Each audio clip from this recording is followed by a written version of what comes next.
నమస్తే, welcome to Aparna educational channel. నా పేరు అపర్ణ. జూన్ 4, 2020 ఈనాడు ఎడిటోరియల్ ఎక్స్ప్లెనేషన్కి స్వాగతం. ఇవాళ వచ్చిన ఎడిటోరియల్స్లో ఫస్ట్ వన్, అద్వితీయమే లక్ష్యంగా మనకి ఎలక్ట్రానిక్స్ తయారీ ఏదైతే ఉంటుందో, ఎలక్ట్రానిక్ ఐటమ్స్ కానీ వాటికి సంబంధించిన ఎక్విప్మెంట్ కానీ ప్రతిదీ, సో దానికి సంబంధించి మనం డెవలప్మెంట్ అనేది బాగా చేస్తున్నాము. మనం మేక్ ఇన్ ఇండియా ప్రోగ్రామ్ ద్వారా కూడా 2012లో మనకి జాతీయ ఎలక్ట్రానిక్ విధానం అనేది వచ్చింది, right? National policy for electronics, NPE అంటాము. ఈ NPE 2012 వచ్చి చాలా ప్రోత్సాహకాలు అనేది అందించింది. మళ్ళీ దాన్ని రివైజ్ చేస్తూ NPE 2019 అనేది కూడా వచ్చింది. ఇంకా బలోపేతం చేయాలి అన్న ఉద్దేశంతో ఈ ఎలక్ట్రానిక్ని ప్రతి వాటిల్లో వాడుతున్నారు కదా. ఈ చిప్స్ కానీ ఇవన్నీ కూడా వైద్య రంగంలో కూడా వాడుతున్నారు. అలాగే మనకి కృత్రిమ మీద ఆర్టిఫిషియల్ ఇంటెలిజెన్స్ ఇవన్నీ కూడా ఎక్కువ అవుతున్న టైంలో ఈ ఎలక్ట్రానిక్స్ అన్ని రంగాలకి మనం వీటిని విస్తరింపజేయాలి, అలా మనం అద్వితీయంగా ముందుకు వెళ్ళాలి అంటూ అసలు NPE 2012 ఏంటి, NPE 2019 ఏంటి, దీనికి సంబంధించిన కేటాయించిన నిధులు ఎంత, ఇవన్నీ కూడా ఎడిటోరియల్లో చెప్తున్నారు. మనం డీటెయిల్గా డిస్కస్ చేద్దాం. మనం ఈచ్ అండ్ ఎవ్రీ ఎడిటోరియల్ని డీటెయిల్గా డిస్కస్ చేస్తాము, గుర్తుపెట్టుకోండి. నెక్స్ట్ ఇక్కడ చాలా ఇంపార్టెంట్ ఆర్టికల్ వచ్చింది చూసారా, కృష్ణా జలాలకి సంబంధించి మనకి మొదటి నుంచి కొంత వివాదం అనేది వస్తుంది. ఈ తెలుగు రాష్ట్రాలు విడిపోయిన తర్వాత వివాదం ఇంకా ఎక్కువైంది.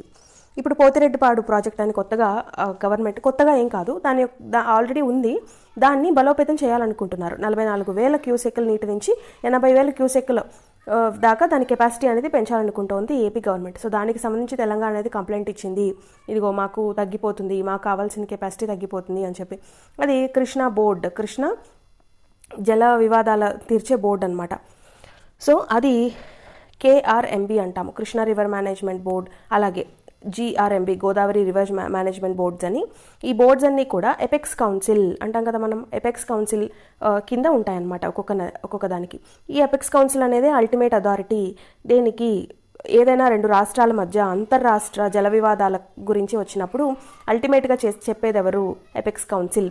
ఇది ఎప్పుడు ఎలా తెలిసింది అంటే, మనకి ఆంధ్రప్రదేశ్ తెలంగాణ రెండు బైఫర్కేట్ అయినప్పుడు ఏపీ బైఫర్కేషన్ యాక్ట్, ఆంధ్రప్రదేశ్ పునర్వ్యవస్థీకరణ చట్టంలోనే చెప్పారు దీని గురించి. సెక్షన్ 84లో దీని గురించి చెప్పడం జరిగింది. ఇదిగో ఎపెక్స్ కౌన్సిల్కి అల్టిమేట్ అథారిటీ ఉంటుంది అని చెప్పి. సో దీని కింద ఏ నది అయితే ఆ నదికి సంబంధించిన కృష్ణా రివర్ మేనేజ్మెంట్ బోర్డ్ అని, గోదావరి రివర్ మేనేజ్మెంట్ బోర్డ్ అని, అలాగా రకరకాల బోర్డ్స్ ఉంటాయి. ఈ KRMB, కృష్ణా రివర్ మేనేజ్మెంట్ బోర్డుకి ఇప్పుడు తెలంగాణ అనేది కంప్లైంట్ ఇచ్చింది, ఇదిగో మాకు వాటర్ తగ్గిపోతుంది అన్న ఉద్దేశంతో. అసలు ఏమేంటివి ఈ ఉభయతారకంగా, ఈ కృష్ణా జలాలు ఉభయతారకం అంటే అటు తెలంగాణకి ఇటు ఆంధ్రప్రదేశ్కి ఇద్దరికీ కూడా బెనిఫిట్ ఉండేలాగా ఈ కృష్ణా జలాల్ని వాడుకోవాలంటే ఏం చేయాలి, అసలు గవర్నమెంట్ ఎందుకు కంప్లైంట్ ఇచ్చింది, ప్రాబ్లం ఏంటి, ఇవన్నీ కూడా మనము డీటెయిల్గా డిస్కస్ చేద్దాము ఇందులో. నెక్స్ట్ ఇక్కడ కోవిడ్కి కళ్ళెము. ఇక్కడ వియత్నాం గురించి మాట్లాడారు, జర్మనీ గురించి మాట్లాడారు. సో ఈ దేశాలు ఎంత చక్కగా కోవిడ్కి కళ్ళెం వేస్తున్నాయి. వియత్నాం ఒక పద్ధతి ఫాలో అవుతుంది, జపాన్ ఒక పద్ధతి ఫాలో అవుతుంది. సో తద్వారా వాళ్ళు మరణాల సంఖ్యను చాలా తగ్గించేశారు, నెంబర్ ఆఫ్ కేసెస్ అనేవి కూడా తగ్గించారు. సో ఎలా చేస్తున్నారు అది మనం ఆదర్శంగా తీసుకోవాలి అని చెప్తున్నారు ఇందులో. నెక్స్ట్ ఇది చూడండి, ప్రజలే ఉద్యమ నేతలు. హాంకాంగ్కి సంబంధించి, ఈ హాంకాంగ్ అనేది ఆల్రెడీ బ్రిటిష్ వాళ్ళ చేతిలో ఉండి తర్వాత దాన్ని చైనాకి అప్పగించేయడం జరిగింది కదా. 1997లో దీన్ని చైనాకి అప్పగించేసింది బ్రిటిష్ గవర్నమెంట్. సో ఇది బ్రిటిష్ గవర్నమెంట్ పాలనలో అన్ని రోజులు ఉండడం వల్ల దీని దగ్గర డెమోక్రసీ ఉంది, చైనాలో లాగా కమ్యూనిస్ట్ కాదు. దానివల్ల ఈ ఒప్పందంలో ఏం జరిగిందంటే 50 ఏళ్ల పాటు దీనికి సంబంధించి స్వతంత్ర ప్రతిపత్తి దీనికి ఉండాలి అని చెప్తూ ఈ 2047 దాకా ఈ హాంకాంగ్కి స్వతంత్ర ప్రతిపత్తి ఉందన్నమాట. దీన్ని మనము ఇంటర్ గవర్నమెంట్ అంటాము, లేదా ద్వంద్వ రాజ్యాంగం, డ్యూయల్ కాన్స్టిట్యూషన్ అని కూడా అంటాము. సో అలా అయితే దీన్ని ఇంకా అణగదొక్కడానికి ట్రై చేస్తోంది. తొందరగా హాంకాంగ్ని తన ఆధిపత్యంలోకి తెచ్చుకోవాలనుకుంటోంది చైనా. దానికి ఇచ్చిన టైం అయిపోయే లోపే దానివల్ల చాలా బిల్స్ తీసుకొచ్చింది. లాస్ట్ ఇయర్ ఎక్స్ట్రాడిషన్ బిల్ కానీ, ఇప్పుడు నేషనల్ సెక్యూరిటీ బిల్ కానీ, ఇవన్నీ కూడా. సో దీనివల్ల హాంకాంగ్లో అల్లర్లు పెరుగుతూనే ఉన్నాయి. దట్టు హాంకాంగ్ అనేది అంతర్జాతీయంగా అందరికీ కావాల్సిన నగరం. అది ఆ హాంకాంగ్ అనేది వాణిజ్యపరంగా చాలా ఇంపార్టెంట్ అనమాట. సో దాని పరంగా ప్రజలే ఉద్యమ నేతలు అయ్యి ఆ హాంకాంగ్లో చేస్తున్నారు ఉద్యమాలన్నీ చెప్తూ ఇందులో చెప్తున్నారు. దాని గురించి మనం ప్రతి ఎడిటోరియల్ని డిస్కస్ చేద్దాము డీటెయిల్డ్గా. ఫస్ట్ వన్, అద్వితీయమే లక్ష్యంగా. 5 years బ్యాక్ ప్రధాని మోడీ భారత్లో మేక్ ఇన్ ఇండియా విధానాన్ని ప్రకటించారు. అంటే భారత్లో తయారీని పరిపుష్టం చేయాలి అని చెప్పి అదొక సమున్నత లక్ష్యం. సరే, ఇప్పుడు కరోనా కారణంగా ఆర్థిక వ్యవస్థ కుదేలైంది. ఆత్మనిర్భర అభియాన్ లేదా ఆత్మనిర్భర భారత్ కోసం, స్వావలంబన కోసం ఇటీవల ఇచ్చిన పిలుపు సాకారం కావాలనేది మనందరి సురుచిర స్వప్నం. సో దానికోసం ఒక ప్యాకేజ్ని కూడా పెట్టారు. ఈ కుంగిన వృద్ధి రేట్లకు కొత్త చురుకు పుట్టించి స్వావలంబన దిశగా దేశాన్ని నడిపించేందుకు మనకి ఉత్పాదక వస్తువులు ఏవైతే ఉంటాయో యంత్రాలు కానీ, మొబైల్స్, ఎలక్ట్రానిక్స్, జెమ్స్, జ్యువెలరీ, ఔషధాలు, జౌళి అంటే జూట్, వస్త్ర పరిశ్రమ, ఇవన్నీ కూడా ఇలాంటి 10 కీలక రంగాల్ని కేంద్రం ఇప్పటికే గుర్తించింది. మనం నిన్న ఒక ఎడిటోరియల్ చదివాం కదా, ఏం చదివాము అంటే ఇప్పటికే చైనా మీద ఆధారపడడం అనేది కేంద్రీకృతం అయిపోయింది, అది కరెక్ట్ కాదని చెప్పి చాలా కంట్రీస్ ఇప్పటికే రియలైజ్ అవుతున్నాయి. సో అందుకని చైనాని కేంద్రీకృతం చేయకుండా దాని మీద వేటి కోసం అయితే ఆధారపడుతున్నారో వాటిని ఇండియా కనుక తక్కువ ధరకి మంచి నాణ్యతతో అందించగలిగితే మనం వాళ్ళందరినీ ఆకర్షిస్తాము, తద్వారా మనము మన అన్ని ఆర్థిక రంగాల్లోనూ మనం సాధించగలుగుతాము అని చెప్పుకున్నాం కదన్నా. సో వాటిల్లో మెయిన్ ఏంటి, మనకి ఈ ఎలక్ట్రానిక్ చిప్స్కి సంబంధించి ఏదైనా ఒక మొబైల్ తయారు చేయాలనుకోండి, దానిలో ఉన్న బేసిక్ పార్ట్స్ అన్ని కూడా చైనా నుంచి అందరూ ఇంపోర్ట్ చేసుకుంటున్నారు. సో ఇలా ఈ మైక్రో ప్రాసెసర్ చిప్ ఇలానే ఉంటుంది కదా దాని బొమ్మ. సో ఇలాంటి మైక్రో ప్రాసెసర్ చిప్స్ కానీ ఏవైనా సరే మనము వాటిని డెవలప్ చేయగలగాలి. అంటే ఎలక్ట్రానిక్ పరంగా ఇప్పుడు ఏంటివి అని చెప్పి ఒక కమిటీ వేయాలి, తెలుసుకోవాలనుకున్నాం కదా. సో దానిలో అసలు బేసిక్ ఎవరికైనా అర్థమయ్యేది ఏంటంటే ఎలక్ట్రానిక్స్కి సంబంధించి. సో దానికి సంబంధించి ఇప్పుడు మనం ప్రోత్సాహకాలు అనేవి ఇవ్వాలి, అది మనం వెంటనే చేయాల్సిన పని. సో వీటి కోసం ఇలాంటి 10 కీలక రంగాల్ని ఇప్పటికే గుర్తించింది గవర్నమెంట్. ఏసీలు, ఫర్నిచర్లు, పాదరక్షలు దేశీయ తయారీని ప్రోత్సహించేలా 1,25,000 కోట్ల రూపాయల పెట్టుబడి ప్రతిపాదనని చురుగ్గా పరిశీలిస్తోంది. అంటే 1,25,000 కోట్లతో వీళ్ళకి మనం అందించాలి ప్రోత్సాహకాలు అని చెప్పి. అయితే ఎలక్ట్రానిక్స్ రంగంలో చైనా ఆధిపత్యానికి చెక్ పెట్టాలి. ఇక్కడ మెయిన్ దేని మీద ఫోకస్ చేస్తున్నారంటే ఎలక్ట్రానిక్స్. ప్రతి దానికి మనం ఎలక్ట్రానిక్స్కి చైనా మీద ఆధారపడుతున్నాం. మనం మాత్రమే కాదు, ఆల్మోస్ట్ అన్నీ కూడా. ఇప్పుడు ఫర్ ఎగ్జాంపుల్ ఐఫోన్ తీసుకోండి, యాపిల్ ఐఫోన్ ఉంది, దాన్ని మనము యునైటెడ్ స్టేట్స్ ప్రోడక్ట్ కింద తీసుకుంటాము. కానీ యునైటెడ్ స్టేట్స్ కూడా ఈ యాపిల్ ఐఫోన్ తయారీకి కావాల్సిన లోపల ఇంటర్నల్ పార్ట్స్ అన్నీ కూడా చైనా నుంచి దిగుమతి చేసుకుంటుంది. సో అలాగా యుఎస్తో సహా అన్ని ఈ ఎలక్ట్రానిక్ పార్ట్స్ దగ్గర చైనా మీద డిపెండ్ అవుతున్నాయి. సో అది మనం కనుక చేయగలిగితే అప్పుడు చైనా మీద కేంద్రీకృత వ్యవస్థ అనేది తగ్గుతుంది. వాళ్ళందరూ తీసుకొచ్చి మన దగ్గర పెట్టుబడి పెరుగుతారు, మన దగ్గర విదేశీ మారక నిల్వలు అనేవి పెరుగుతాయి, మన దేశం అభివృద్ధి చెందుతుంది, ఇండియన్ ఎకానమీకి అది యాడప్ అవుతుంది. సో అందుకని ఈ ఎలక్ట్రానిక్ విడిభాగాలు, సెమీ కండక్టర్ల తయారీకి ప్రోత్సాహకం, ఇలా మాడిఫైడ్ ఎలక్ట్రానిక్స్ తయారీ, భారీ ఎత్తున తయారీ ఉత్పత్తికి అనుసంధాన ప్రోత్సాహకాల నిమిత్తం 50,000 కోట్ల పథకాన్ని పట్టాలకెక్కించింది గవర్నమెంట్. సో దీంతో అంతర్జాతీయ దిగ్గజ మొబైల్ సంస్థలకి ఇండియానే కార్యక్షేత్రం అవుతుంది.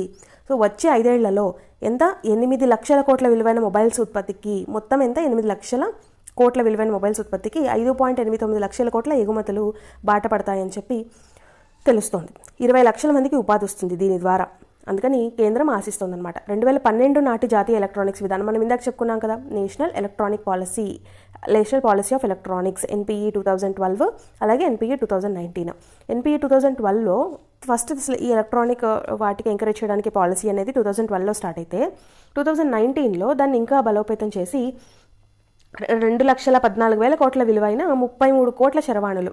ఎన్ని మొబైల్ ఫోన్స్ తయారు చేస్తాం మనం? చరవాణి అంటే మొబైల్. 33 కోట్ల మొబైల్స్ని మనం తయారు చేసి 26,000 కోట్ల విలువైన ఎగుమతుల్ని మనం సాధించాం అనమాట. అంటే ఈ 2,14,000 కోట్లలో 26,000 కోట్లు ఎగుమతి చేశాము. ఈ 13 లక్షల కోట్ల విలువైన 100 కోట్ల మొబైల్స్ తయారీని, అలాగే 7 లక్షల కోట్ల విలువైన ఎగుమతులు లక్ష్యంగా పెట్టుకోవడం అనేది ఈ 2019 నేషనల్ పాలసీ ఆఫ్ ఎలక్ట్రానిక్స్ జాతీయ ఎలక్ట్రానిక్స్ విధానంలో మనం తీసుకున్న నిర్ణయము. రక్షణ వంటి వ్యూహాత్మక రంగాల్లోనూ స్వావలంబనకు ఎలక్ట్రానిక్స్ రంగం చోదక శక్తి కావాలి కదా. ఇప్పుడు రక్షణ వ్యవస్థలో కూడా ఎలక్ట్రానిక్సే కదా కీలక పాత్ర. మన కమ్యూనికేషన్ అనేది యూజ్ చేస్తారు. సో అలా ప్రతి దాంట్లోనూ ఎలక్ట్రానిక్స్ అనేది విపరీతంగా వెళ్ళిపోతుంది. చిలవలు పలవలుగా వేసుకుపోతున్న సాంకేతిక పరిజ్ఞానం ప్రతి దాంట్లోనూ ఉంటుంది. ఇప్పుడు ఫర్ ఎగ్జాంపుల్ మన ఇంట్లో వాషింగ్ మిషన్స్ ఉంటాయి, ఏసీస్ ఉంటాయి, వాటన్నీ కూడా IoT, ఇంటర్నెట్ ఆఫ్ థింగ్స్ అని వచ్చింది. అదేంటది? మనకి IT సాంకేతికత కదా, ఇన్ఫర్మేషన్ టెక్నాలజీ సాఫ్ట్వేర్ని యూజ్ చేసుకుంటూ ఎలక్ట్రానిక్ డివైజెస్కి అనుసంధానం చేస్తాము. అంటే ఏం చేస్తాము మనము? సపోజ్ మనం బయటికి వెళ్ళిపోతాము, వాటిని ఆన్ చేసి మనం వాటిని బయటికి వెళ్ళిన తర్వాత కూడా మనం ఆఫ్ చేసుకుంటాం, వైఫైని యూజ్ చేసుకుంటాము. ఈ వైఫైని యూజ్ చేసుకుని మనం వాటిని ఆఫ్ చేయడము, ఆపరేట్ చేయడము, ఇలాంటివన్నీ చేస్తూ ఉంటాం. అది ఇంటర్నెట్ ఆఫ్ థింగ్స్ అనమాట. అంటే సాఫ్ట్వేర్ని ఎలక్ట్రానిక్ డివైజెస్ మనం వాడుకునే ప్రతి వాటికి కూడా అనుసంధానం చేయడం. సో ఇలాంటివన్నిటికీ కూడా వీటి వల్ల ఈ ఎలక్ట్రానిక్ పరిశ్రమ ప్రతి ఏడాది అంటే ప్రతి ఏడాది కొత్త పుంతలు తొక్కుతుంది. అంటే ఒక్కొక్క ఇయర్ ఒక్కొక్క వినూత్నమైన ఇన్నోవేషన్స్ అనేవి వస్తున్నాయి. సో ప్రపంచవ్యాప్తంగా ఎలక్ట్రానిక్ పరిశ్రమ వస్తూత్పాదనల విలువ మొత్తం చూడండి, ఆల్ ఓవర్ వరల్డ్ 136 లక్షల కోట్లు. అందులో ఇండియా వాటా ఓన్లీ 3.3% మాత్రమే ఉందంటే 4.56 లక్షల కోట్లు మాత్రమే ఉంది. సో దీన్ని మనం ఇంకా పెంచాలి. మొత్తం 136 లక్షల కోట్లు ప్రొడ్యూస్ అవుతుంటే అందులో 3%ఏనా మనం ఉత్పత్తి చేసేది? మనం పెంచాలి. సో దాన్ని మొత్తము మనం 3.3% అయితే చైనా ఎంత తెలుసా? 30%. అందుకని అందరూ చైనా మీద డిపెండ్ అవ్వాల్సి వస్తుంది. సో అది మనం కనుక పెంచుకున్నట్లయితే మన మీద డిపెండెన్సీ అనేది ఉంటుంది, మన దగ్గర పెట్టుబడులు అనేవి పెడతారు. సో అది అనమాట ఇక్కడ బేసిక్ ఐడియా. సో ప్రపంచ ఎలక్ట్రానిక్స్ విడిభాగాల ఎగుమతుల్లో ఏకాఏకి 30% వాటా కలిగిన చైనా మీద పూర్తిగా ఆధారపడితే దెబ్బతినిపోతామని గుణపాఠాన్ని కరోనా ఆల్రెడీ కళ్ళకు కట్టింది కదా. అసలు చైనా నుంచి వాళ్ళకి ఎయిర్పోర్ట్కి సంబంధించి అన్నీనే క్లోజ్ చేసేసుకుంటున్నాయి కొన్ని కంట్రీస్, ఇంక్లూడింగ్ యునైటెడ్ స్టేట్స్. మరి అలాంటప్పుడు చైనా నుంచి వాణిజ్య వ్యాపారాలని ఎలక్ట్రానిక్ విభాగంలో దేంట్లో అయినా సరే ఎలా తీసుకుంటారు? అందుకని వాళ్ళు ప్రత్యామ్నాయాల కోసం అన్వేషిస్తున్నారు, దిగ్గజ సంస్థలతో సహా. అది మనం ఇప్పుడు అందిపుచ్చుకోవాల్సిన అవకాశం. సో మొబైల్స్ తయారీలో 2వ స్థానానికి చేరిన ఇండియా 2025 నాటికి వాటి ఎగుమతుల్లో చైనాను అధిగమించాలని సంకల్పిస్తోంది. సో వచ్చే 5 ఏళ్లలో, ఇది 2020 కదా, సో 2025 కల్లా మనం చైనాని దాటిపోవాలి మొబైల్స్ తయారీ వాటిని ఎగుమతి చేయడంలో. సో వచ్చే 5 ఏళ్లలో electronic system design and manufacturing ECDM ఈ రంగంలో 26 లక్షల కోట్ల టర్నోవర్ సాధించాలనే బృహత్ లక్ష్యాన్ని మన 2019 NPE national policy of electronics అనేది నిర్దేశిస్తోంది. సో అయితే దీనికి సంబంధించిన అవరోధాలు చాలా ఉన్నాయి మనం అధిగమించాల్సినవి. ఏంటవి అంటే మౌలిక సదుపాయాలు లేమి, బేసిక్ ఇన్ఫ్రాస్ట్రక్చర్ లేదు మన దగ్గర. అంటే వాటి తయారీకి కావాల్సిన పరిశ్రమలు కానీ, వాటికి కావాల్సిన పెట్టుబడులు, వాటెవర్ ఇలాంటివన్నీ మనకు కావాలి. అలాగే అధిక వడ్డీలు, మనం ఏదైనా ఒకవేళ ఇన్వెస్ట్మెంట్ తీసుకుని పెట్టుకుందాం అనుకున్న వడ్డీలు ఎక్కువ, నాణ్యమైన విద్యుత్ సరఫరా లేదు. అలాగే విడిభాగాల తయారీ వ్యవస్థ వేరుకుపోవడము. ఈ విడిభాగాల తయారీ వ్యవస్థ అనేది అంటే ఇప్పుడు ఒక మొబైల్ ఫోన్ మనం తయారు చేయాలనుకుంటున్నాం కదా, మొబైల్ ఫోన్ దాంట్లో 26 లక్షల కోట్ల టర్నోవర్ చేసి చైనాని మించాలనుకుంటున్నాం. మరి ఒక మొబైల్ తయారు చేయాలంటే దానికి సంబంధించి విడిభాగాల అన్నీ కూడా మనమే తయారు చేసుకోవాలి. కానీ ఈ విడిభాగాల తయారీకి ఇప్పుడు సపోజ్ మనకి సిలికాన్ బ్యాటరీ ఉందనుకుందాం, ఈ సిలికాన్ బ్యాటరీ తయారు చేసే ఫ్యాక్టరీ మళ్ళీ అది కూడా ఒకటి ఎస్టాబ్లిష్ చేయాలి కదా. సో అలాగే మైక్రో ప్రాసెసర్ చిప్ ఉంది, సో దానికి సంబంధించిన ఫ్యాక్టరీ కూడా ఒకటి ఎస్టాబ్లిష్ చేయాలి కదా. సో అలాంటివి అన్నీ కూడా ఎస్టాబ్లిష్ చేసుకోగలగాలి. అది ఇప్పుడు మనకున్న మెయిన్ ప్రాబ్లం అనమాట. ప్రపంచం మొత్తం కూడా దేనికి అలవాటు పడిపోయిందంటే, ఇదిగో బ్యాటరీస్ ఫ్యాక్టరీ ఏమో ఒక కంట్రీలో ఉంటుంది, మైక్రో చిప్ ప్రాసెసర్ దాంట్లో ఏమో ఒక కంట్రీలో ఉంటుంది. అల్టిమేట్గా అవన్నీ ఇంపోర్ట్ చేసుకుని మొబైల్ అనేది ఒక కంట్రీలో తయారవుతుంది, సాఫ్ట్వేర్ అనేది తయారవుతుంది. సో మనకి ఇప్పుడు చైనా నుంచి వస్తున్న ఫోన్స్ ఎందుకంత తక్కువ కాస్ట్ ఇన్ ద సెన్స్ వేరే వాటితో కంపేర్ చేసినప్పుడు ఎందుకు తక్కువ కాస్ట్ ఉంటున్నాయి? మరి వేరే యాపిల్ ఇలాంటివన్నీ ఎందుకు ఎక్కువ కాస్ట్ ఉంటున్నాయి? ఇప్పుడు చైనా ఉన్నవి కూడా సపోజ్ మనము రెడ్మీ తీసుకుందాము, నెంబర్ 1 సెల్లింగ్ ఫోన్ అని చెప్తున్నారు. ఎందుకని అంటే ఫీచర్స్ ఎక్కువ ఇస్తున్నారు, మన కాస్ట్ తక్కువ ఇస్తున్నారు, నెంబర్ ఆఫ్ ఫీచర్స్ ఎక్కువ ఇస్తున్నారు. ఎందుకంటే విడిభాగాలన్నీ కూడా మోర్ దెన్ 70% వాళ్ళ కంట్రీలోనే వాళ్ళు ప్రొడ్యూస్ చేసుకోగలుగుతున్నారు. కాబట్టి వాళ్ళకి దిగుమతి చేసుకోవాల్సిన అగత్యం తప్పిపోయి వాళ్ళకి కాస్ట్ కలిసి వస్తుంది. సో ఇప్పుడు మనం ఒక 14,000 పెట్టి ఇక్కడ ఒక రెడ్మీ ఫోన్ని కొంటున్నాము, అది చైనాకి ఎంతకి వాళ్ళు తయారు చేస్తారు? చాలా తక్కువకి వాళ్ళు తయారు చేస్తారు. ఈవెన్ లెస్ దాన్ 6,000, 5,000లో వాళ్ళు దాన్ని తయారు చేయగలుగుతున్నారు. ఎందుకనంటే విడి పార్ట్స్ అన్నీ కూడా వాళ్ళ దగ్గర ఉంటున్నాయి, మోర్ దాన్ 70%. సో అందుకని అవసరం అలాంటిది మన దగ్గర లేదు సిస్టమ్. సో దాన్ని మనం డెవలప్ చేసుకోవాలి. మనకున్న మెయిన్ బ్యారియర్ అదనమాట. సో వీటన్నిటి వల్ల ఇలాంటి డిజైన్ సామర్థ్యాలు, పరిశోధన అభివృద్ధి, అంటే దాని మీద ఒక రీసెర్చ్ చేసే R&D డిపార్ట్మెంట్ దీనికి సంబంధించి ఇవన్నీ కూడా అరకొరగా ఉన్నాయని కేంద్ర మంత్రి చెప్పారు. మరి వీటన్నిటి వల్లే తక్కిన దేశాలతో పోటీ పడలేకపోతున్నామన్న ప్రభుత్వం ప్రోత్సాహకాలు ఇవ్వడంతోనే లక్ష్యాలు సాకారం కాగలవని అనుకుంటోంది. సో అందుకని దాని గురించి సంబంధించిన ప్రోత్సాహకాలు అనేవి ఇవ్వాలి.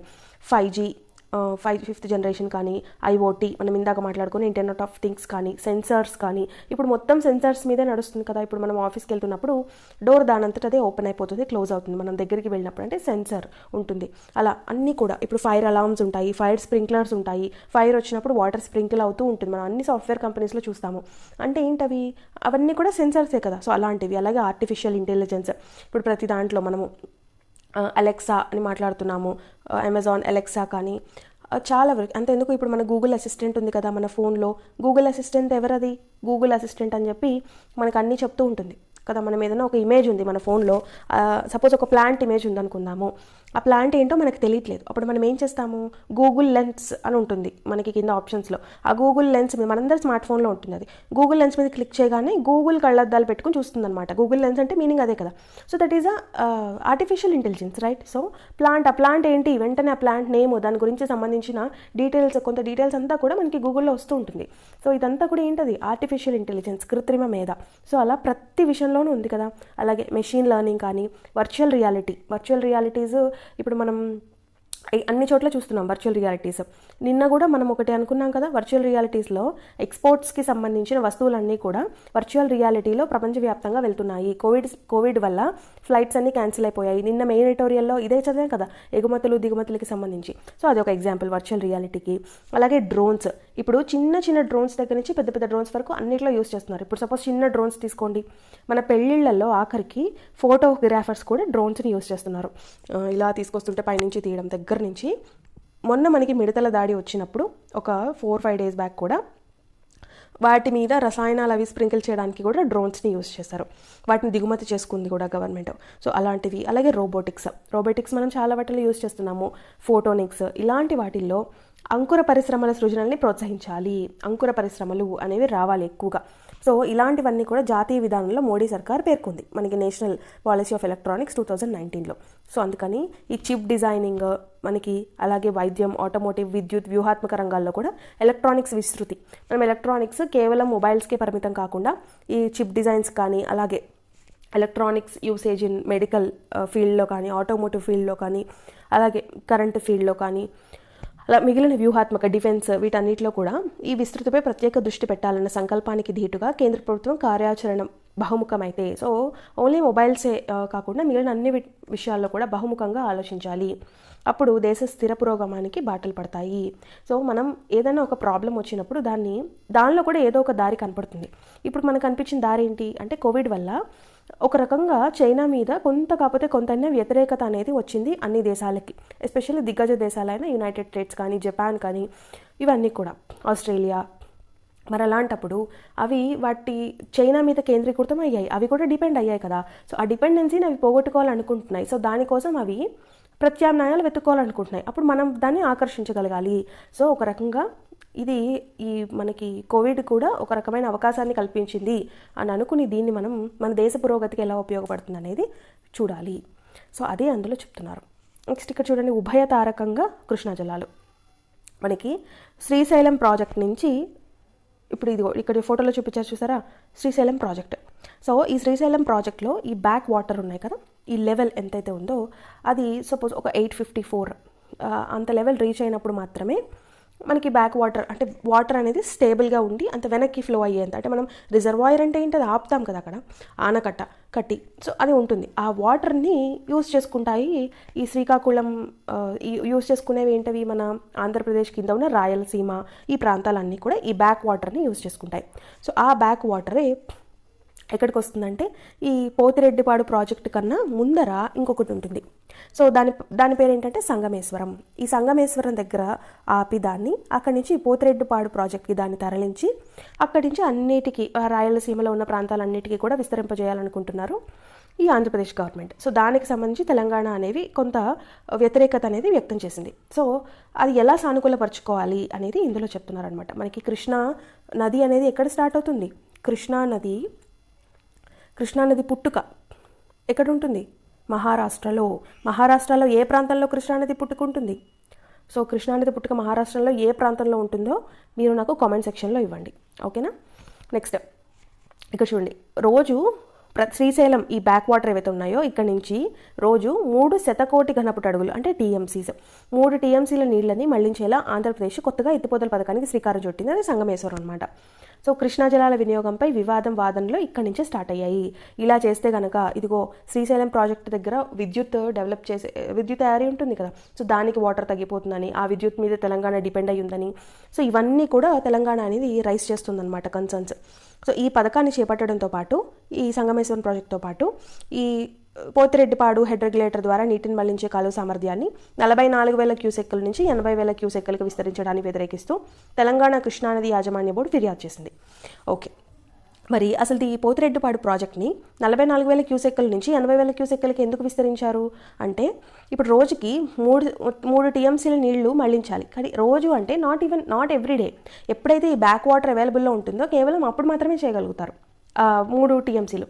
మరి ఈ బ్యాక్ వాటర్ ఎప్పుడు అవైలబుల్లో ఉంటుంది అంటే మనకి బాగా వర్షాలు పడినప్పుడు, వరదలు అవి ఉన్నప్పుడు అప్పుడు మాత్రమే కదా మనకి అవైలబుల్గా ఉండేది. సో అప్పుడు కేవలం కొన్ని రోజుల్లో మాత్రమే, అంటే మాకు 365 డేస్ కాదు, మేము కొన్ని రోజులు మాత్రమే ఈ వాటర్ని తీసుకోగలుగుతున్నాము, రోజుకి 3 టీఎంసీ వాటర్ అనేది. సో మిగతా చోట్ల మినిమమ్ కెపాసిటీ అనేది మెయింటైన్ చేయాల్సి వస్తుంది.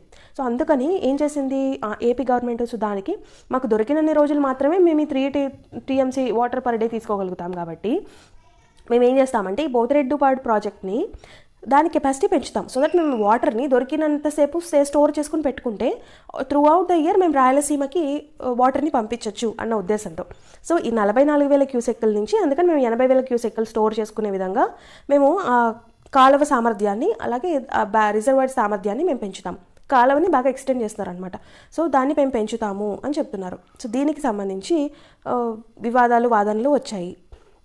దీన్ని వ్యతిరేకిస్తూ తెలంగాణ కృష్ణా నది యాజమాన్య board, Krishna river management board, ఇందాక చెప్పుకున్నాం కదా ఎపెక్స్ కౌన్సిల్ కింద ఒక్కొక్క రివర్కి ఒక్కొక్క మేనేజ్మెంట్ బోర్డు ఉంటుందని. సో అది కృష్ణా నది యాజమాన్య board, Krishna river management board. So దానికి కంప్లైంట్ ఇచ్చింది. సో దీనికి ప్రతిగా తెలంగాణ నిర్మాణంలో కానీ ఏపీ గవర్నమెంట్ ఏం చెప్పింది, అదిగో మరి తెలంగాణలో కూడా కాళేశ్వరం ప్రాజెక్ట్ స్టార్ట్ చేసుకుని అన్ని ప్రాజెక్ట్స్ అనేవి పెడుతున్నారు కదా, మరి దాని గురించి ఏంటి అని చెప్తోంది. ఆంధ్రప్రదేశ్ గవర్నమెంట్ కూడా ఫిర్యాదు చేసింది తెలంగాణలో ఉన్న ప్రాజెక్ట్స్ అన్నిటి మీద. సో కేంద్రం సైతం కూడా ఇందులో జోక్యం చేసుకుంది.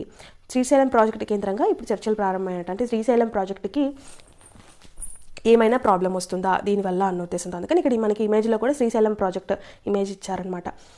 సో ఈ 2 తెలుగు రాష్ట్రాలకి శ్రీశైలం కీలకమైన ప్రాజెక్టు. సో తాగునీటి అవసరాలకి ఈ ప్రాజెక్ట్ నుంచి 400 టీఎంసీల నీరు తీసుకోవడంతో పాటు 45 లక్షల ఎకరాల ఆయకట్టు అంటే మనం నిన్న చెప్పుకున్నాం కదా ఎన్ని వేల ఎకరాలకు అది సాగునీరు ఇస్తుందో ఆ వేల ఎకరాలన్నింటినీ కలిపి ఆ యొక్క ప్రాజెక్ట్ యొక్క ఆయకట్టు అంటాము. సో ఈ మన తెలంగాణ ప్రాజెక్ట్ యొక్క ఆయకట్టు ఎంత 45 లక్షల ఎకరాలకు అది వాటర్ని అందిస్తుంది, సాగునీరు. సో అత్యంత ప్రాధాన్యం కలిగిన ఈ ప్రాజెక్టు విషయంలో 2 రాష్ట్రాలు పరస్పర సహకారంతో అవగాహనతో ముందుకు వేయాల్సిన అవసరం ఉంది. సో ఎడిటోరియల్ ఎందుకు చెప్తున్నారంటే ఇది చాలా కీలకమైన ప్రాజెక్ట్ కదా మనకి శ్రీశైలం అనేది. సో దాని గురించి 2 రాష్ట్రాలు సయోధ్యతో ఆలోచించాలి. సో ప్రాజెక్ట్ నిర్మాణం పూర్తి చేయడం ఒక ఎత్తు, పూర్తయిన ప్రాజెక్ట్కి నీటి లభ్యత ఉండడం ఇంకో ఎత్తు. సో ఇక్కడ 2 ఉన్నాయి కదా. సో ఈ ప్రాజెక్ట్ నుంచి ఎంత నీటిని వినియోగించుకోవడం అవకాశం ఉంటుంది, ఈ నీటిలో ఎవరి వాటా ఎంత, ఉన్న వాటాను ఎలా వినియోగించుకోవాలి, అవసరాలకి తగ్గట్టుగా శ్రీశైలం నీటి లభ్యత లేకుంటే ఏం చేయాలి. మనం ఇందాక చెప్పుకున్నాం కదా, ఇప్పుడు ఓన్లీ వరదలు వచ్చినప్పుడు మాత్రమే వాటర్ అవైలబుల్లో ఉంటుంది, లేనప్పుడు నీటి లభ్యత శ్రీశైలంలో ఉండదు. సో దానికి మినిమం బేసిక్ మెయింటైన్ చేయాల్సినంత అది మెయింటైన్ చేయాలి. సో ఎంత చేయాలన్న దాని పట్ల చర్చించుకుని ఒక అంగీకారానికి రావాల్సి ఉంటుంది. సో అలాగా చాలా ఇష్యూస్ అనేవి ఇందులో ఇన్వాల్వ్ అయి ఉంటాయి. సో ఇప్పుడు మనకి చూడండి 811 టీఎంసీలు అనేవి యూజ్ చేసుకుంటున్నాయి మొత్తం తెలంగాణ ప్లస్ ఆంధ్రప్రదేశ్, ఈ 2 రాష్ట్రాలు కూడా 811 టీఎంసీల కృష్ణా వాటర్ని యూజ్ చేసుకోవచ్చు అని చెప్పి మనకి ముందరే వచ్చిందనమాట. ఇది మనకి ఏంటి ఏపీ తెలంగాణ బైఫర్కేట్ అవ్వకముందే 1976లోనే వచ్చింది. ఆ తర్వాత ఈ కృష్ణా నదీ జలాల గురించి ఒక ట్రిబ్యునల్ తీసుకురావాలని చెప్పి బచావత్ ట్రిబ్యునల్ అనే దాన్ని తీసుకొచ్చారు. అని పేరేంటి బచావత్ ట్రిబ్యునల్. ఇది ఏం చెప్పిందంటే ఇదిగో ఈ లొకేషన్ కానీ క్యాచ్మెంట్ ఏరియా కానీ రకరకాల ప్రాజెక్ట్స్ కృష్ణా నది మీద నిర్మించే ప్రాజెక్ట్స్ దాని గురించి సంబంధించి చూసేలాగా ఈ బచావత్ ప్రాజెక్ట్ అనేది వచ్చింది. సో దానికన్నా ముందే ఇదిగో 811 టీఎంసీల నీళ్ళు ఈ 2 వాడుకోవచ్చు అని చెప్పి వచ్చిందనమాట. సో ఇప్పుడు ఏం చేయాలి, నిర్మాణంలో ఉన్న ప్రాజెక్టుల పరిధిలో ఒక ఆయకట్టును పూర్తిగా సాగులోకి తేవడానికి అధిక ప్రాధాన్యం ఇవ్వాలి. సో ఇప్పుడు ఏం చేయాలి మీరు వాటర్ ఇక్కడ, ఎందుకంటే మెయిన్ ఈ ఆయకట్టు ఏదైతే ఉంటుందో అంటే ఎంత పొలాలకైతే మీరు సాగునీరు అందించాలనుకుంటున్నారో మీరు నిర్మాణం చేపట్టిన ప్రాజెక్టుకి, సో వాటికి అంత నీరు అందించేలాగా మీరు ఫస్ట్ ఇంపార్టెన్స్ దానికి ఇవ్వాలి. సో దానికోసం ఏం చేయాలి, ఉమ్మడి వ్యూహం అవసరం. శ్రీశైలంపై ఆధారపడిన ప్రాజెక్టు తాగునీటి అవసరాలకి రోజు 130,000 క్యూసెక్కుల నీటిని మళ్లించాలి.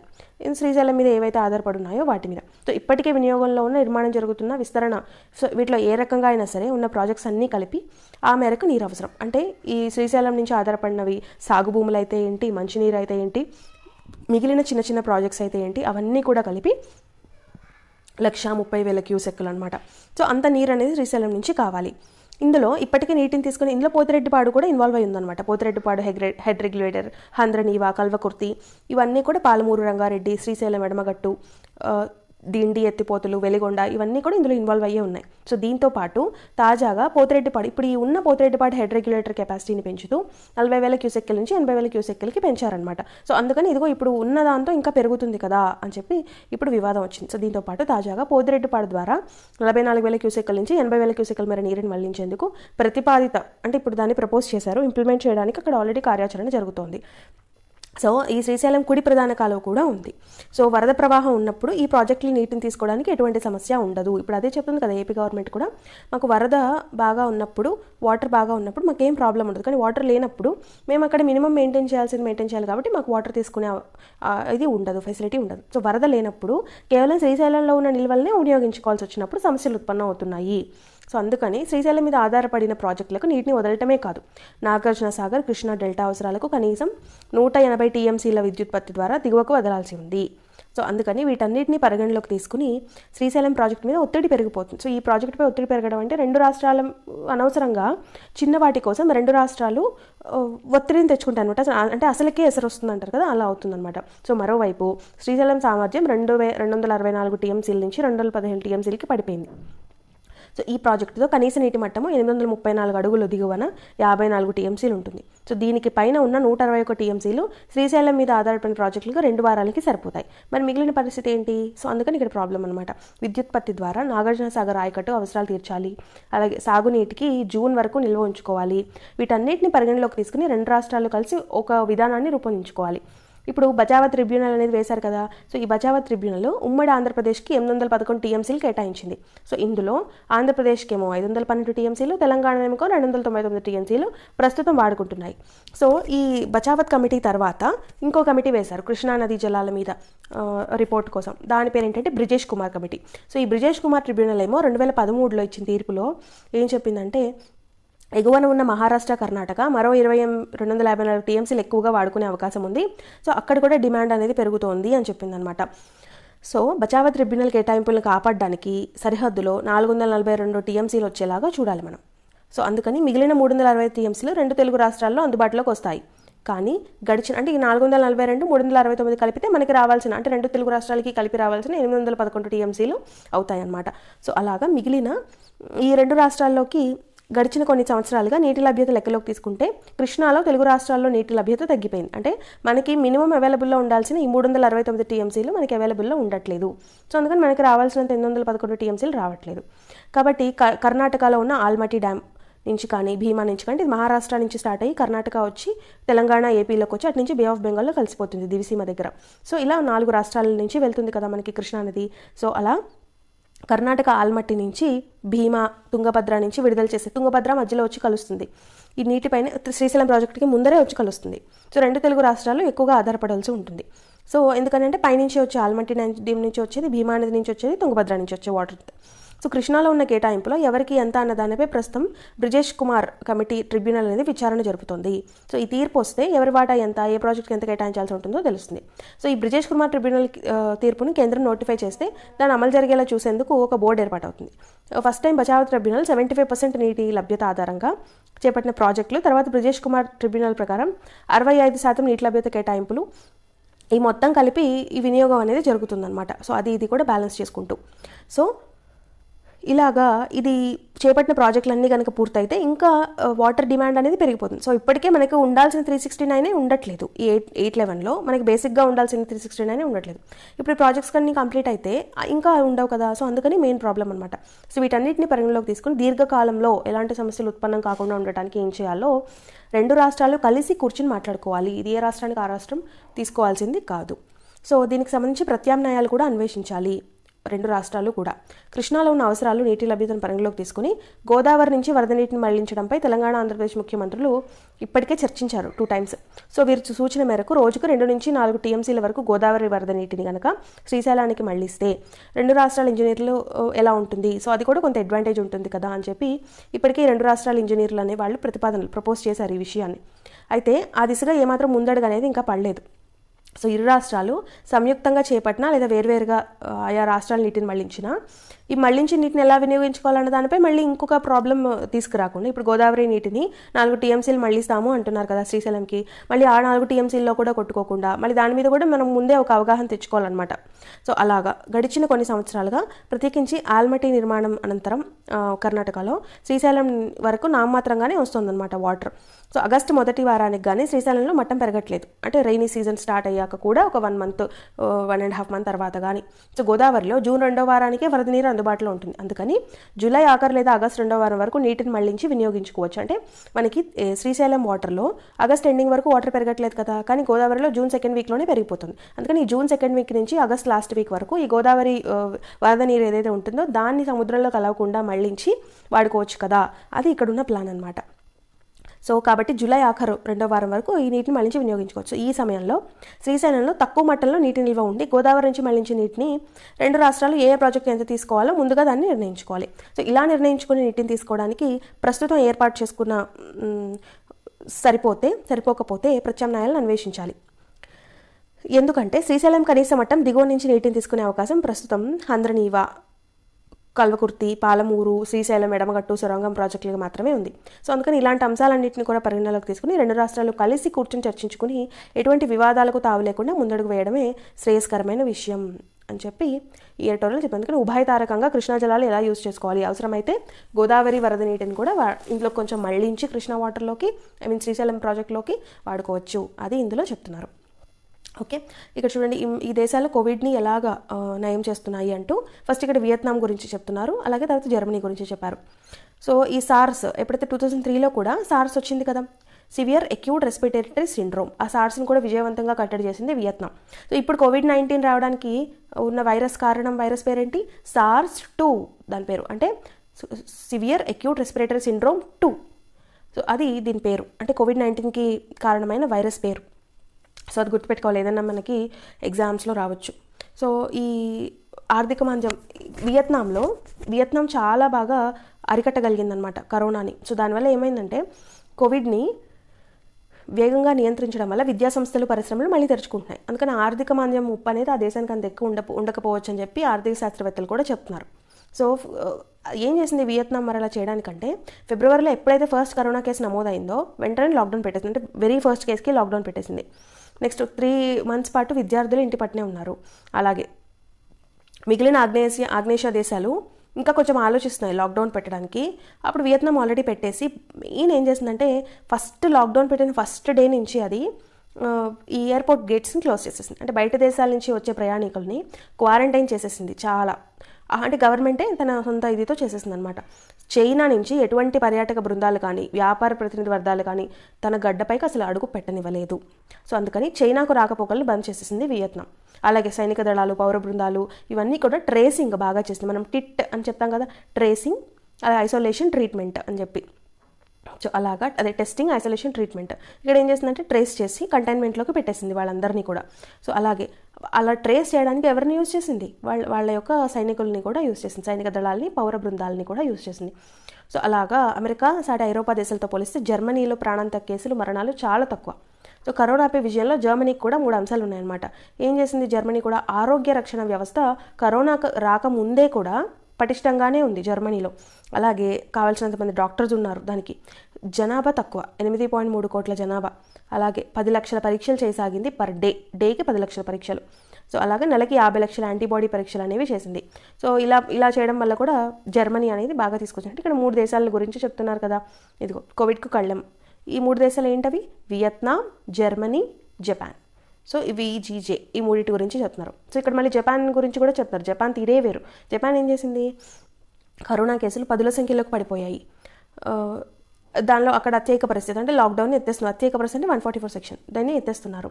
సో మిగతా దేశాల లాగా జపాన్లో ఆంక్షలేం పెట్టలేదు, కానీ రెస్టారెంట్స్ నుంచి క్షౌరశాల వరకు అన్నీ తెరిచే ఉన్నాయి. కానీ ఇక్కడ ఏం చేశారంటే యాప్స్ ఏం వాడలేదు. టెస్ట్ అంటూ తారక మంత్రంగా చేస్తే జపాన్లో టెస్ట్లు కూడా ఎక్కువ చేయలేదు. కానీ G7 దేశాలన్నింటిలో కల్లా G7 అంటే ఏంటి, మనకి ఇండస్ట్రియలైజేషన్ కొత్తగా వచ్చినప్పుడు ఏవైతే ఇండస్ట్రీ పరంగా ఎక్కువగా అభివృద్ధి చెందాయో అభివృద్ధి చెందిన దేశాలన్నీ కలిపి కూడా వాటి ఎకానమీ వ్యవస్థ పుంజుకోవాలనే ఉద్దేశంతో G7 అనే ఒక దాన్ని స్థాపించాయి. సో ఆ G7 కంట్రీస్లో ఒక భాగమైనదే జపాన్ కూడా. సో ఈ G7 కంట్రీస్ అన్నిటిలో కల్లా మరణాలు తక్కువ ఉన్నది G7లో మనం ఇంకా భాగం కాలేదు, మనం మెంబర్ కాదు G7లో. సో ఇప్పుడు అవ్వాలి అని చెప్పి ట్రంప్ ప్రతిపాదన చేశారు. G7 నుంచి మన ఇండియాతో పాటు ఇంకో 3 దేశాలని కూడా యాడ్ చేస్తూ G7 అలా G7 అవ్వాలి, చైనాకి వ్యతిరేకంగా కూడా ఒక కూటమి అనేది ఏర్పడాలని కూడా ఇందులో అంతరార్థం. సో అలాగా అవ్వాలి అని చెప్పి ట్రంప్ ప్రపోజ్ చేశారు ఒక విషయాన్ని అనమాట. ఈ ఇయర్ సెప్టెంబర్లో మీటింగ్ ఉంటుంది, ఎవ్రీ ఇయర్ G7 మీటింగ్లో. సో ఈ ఇయర్ అనేది అది ప్రతిపాదన చేశారు, చూడాలి ఏమవుతుందో. సో అలా జపాన్ కాస్త జలుబు దగ్గు లక్షణాలు కనిపిస్తే మాస్క్, అక్కడ చూడండి టూ థింగ్స్ పర్ఫెక్ట్గా యూస్ చేశారు జపాన్లో. ఏం చేశారు, మాస్క్ యూస్ చేసుకున్నారు, హ్యాండ్ శానిటైజేషన్, షేక్ హ్యాండ్స్ ఇవ్వలేదు, చక్కగా కాస్త వంగి గౌరవ వందనం పలకడం జపనీయుల సాంప్రదాయం.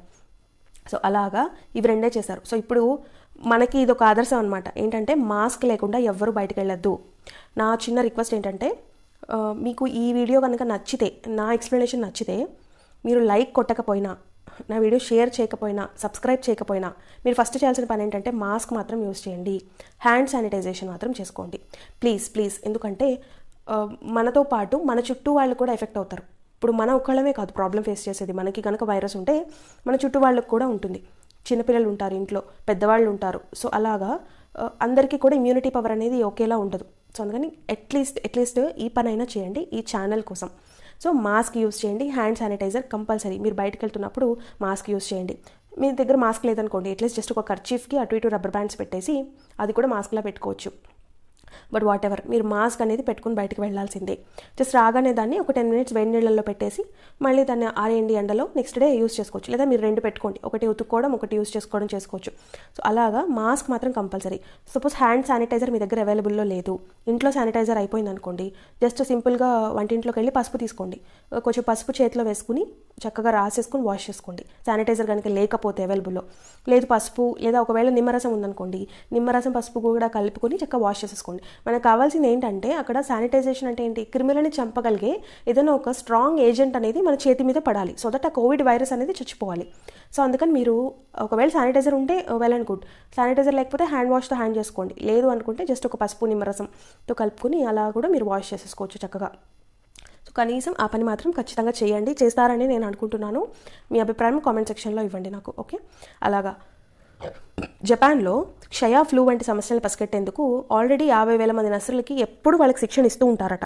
సో చూడండి, ఇక్కడ జర్మనీలోనేమో ఆల్రెడీ కోవిడ్ కన్నా ముందే గట్టి వైద్య రంగ వ్యవస్థ ఉండడం వల్ల ఒకటి అడ్వాంటేజ్ అయింది. ఇక్కడ జపాన్కి ఏమి అడ్వాంటేజ్ అయింది, ఆల్రెడీ క్షయ, ఫ్లూ లాంటి రెస్పిరేటరీ డిసీజెసే కదా అవి కూడా. సో వాటి మీద ఆల్రెడీ శిక్షణ తీసుకున్న 50,000 మంది నర్సులు ఉండడం వల్ల, 50,000 మంది అంటే అక్కడ చాలా ఎక్కువ, ఎందుకంటే జనాభా 10 కోట్లు, మనకు ఒక రాష్ట్రంలో ఉండే జనాభా అక్కడ మొత్తం దేశం కలిపి ఉంటుంది. సో అందుకని వాళ్ళకి ఒక రకంగా ఈజీ కూడా అవుతుందన్నమాట. సో అలా కరోనా వైరస్ జాడల్ని పసిగట్టడానికి ఈ శిక్షణ పొందిన 50,000 మంది నర్సులు రంగంలోకి దిగారనమాట. సో ఈ అమెరికా, బ్రిటన్ వంటి దేశాలు కరోనా వ్యాపించిన తర్వాత ఇలాంటి ఇప్పుడు వ్యాపించి వచ్చాకంటే దాహం వేసినప్పుడు బావి తవ్వుకున్నట్టు ఇప్పుడు జపాన్ని చూసి ఇలా చేసుకున్నారు. అమెరికా, బ్రిటన్ లాంటి వాళ్ళందరూ కూడా నర్సులకి ట్రైనింగ్ ఇచ్చి రంగంలోకి దింపారు. కానీ ఆల్రెడీ ట్రైనింగ్ ఇచ్చుకుని వాళ్ళు ఉన్నారు కాబట్టి వాళ్ళకి ఈజీ అయిపోయింది అనమాట పని జపాన్ వాళ్ళకి. సో కరోనా రెండోసారి తిరగబెట్టే లక్షణం ఉంది కాబట్టి జర్మనీ, జపాన్, వియత్నాం దేశాలు అప్పుడే సంబరపడకూడదని నిపుణులు హెచ్చరిస్తున్నారు. ఒకవేళ వాళ్ళ హెచ్చరికలు నిజమే అయినా కరోనాను ఎదుర్కోవడానికి 3 దేశాలు సంసిద్ధంగా ఉన్నాయి అనడంలో ఎటువంటి సందేహం లేదు. ఒకటి ఏంటంటే వాళ్ళకి ఏదో ఒక రంగంలో గట్టి ఉంది, ఎస్పెషల్లీ వైద్య రంగంలో వాళ్ళు చాలా గట్టిగా ఉన్నారు, అభివృద్ధి చెంది ఉన్నారు, పటిష్టంగా ఉంది వాళ్ళ వైద్య వ్యవస్థ. రెండోది ఏంటంటే జనాభా తక్కువ. సో దానివల్ల ఈ 2 కారణాలు మెయిన్ అనమాట. ఈ 3 కంట్రీస్ మనం ఏదైతే చూసుకున్నామో వాటిలో. అలాగే ఈ దేశాల్లో ఏ ఒక్కదాని జనాభా 10 కోట్లకి మించలేదు. సో కోవిడ్పై పోరుకు అనుకూలించే అంశం ఈ జనాభా తక్కువ ఉండడం కూడా. సో రిలేటివ్గా ఒకవేళ పెద్ద జనాభా కలిగిన ఇండియా లాంటి కంట్రీస్కి చూసుకుంటే ఇలాంటి అడ్వాంటేజెస్ తక్కువ, ఈ వెసులుబాట్లు తక్కువ. సో అదే ఇందులో చెప్తున్నారనమాట, కోవిడ్కి ఆయా దేశాలు ఎలా కళ్ళెం వేశాయి అని చెప్పి. సో మనము ఈ వియత్నాం దగ్గర నుంచి వియత్నాము, జర్మనీ, జపాన్, సో దీని గురించి మాట్లాడారు కదా. So Vietnam, Germany, Japan. So Vietnam ఏం చేసింది, మనమే కేస్ స్టడీ, ఇప్పుడు మీరు ఏదైనా ఎస్సే రాస్తున్నారు, సో అలా మీరు ఏదైనా ఒక కంట్రీస్ ఎలా చేశాయి, కంటైన్ చేశాయి కోవిడ్ని, ఎలాగా కళ్ళెం వేశాయి కోవిడ్కి అంటే, కాంబాట్ చేశాయి అంటే మీరు చెప్పొచ్చు. వియత్నాంలో ఏం చేశారు వాళ్ళు, ఖచ్చితంగా Day 1 నుంచి ఫస్ట్ కేసు వచ్చింది. Day 1 అంటే ఫస్ట్ కేసు రావడం, అక్కడి నుంచి లాక్డౌన్ పెట్టేశారు. అస్సలు ఫ్లైట్లో వచ్చిన వాళ్ళని వచ్చినట్టు క్వారంటైన్కి పంపించేశారు. చైనాతో కంప్లీట్గా సంబంధాలు తెంచేశారు. అంటే ఆ టైంలో ఎస్పెషల్గా జర్మనీ ఏం చేశారు, వాళ్ళకి ఆల్రెడీ పటిష్టమైన రక్షణ వ్యవస్థ ఉంది. 10,000 టెస్టులు రోజుకి చేయగలిగారు, రోజుకి 10 లక్షల టెస్టులు చేయగలిగారు. సో అలాగా టెస్టులు ఎక్కువగా చేశారు.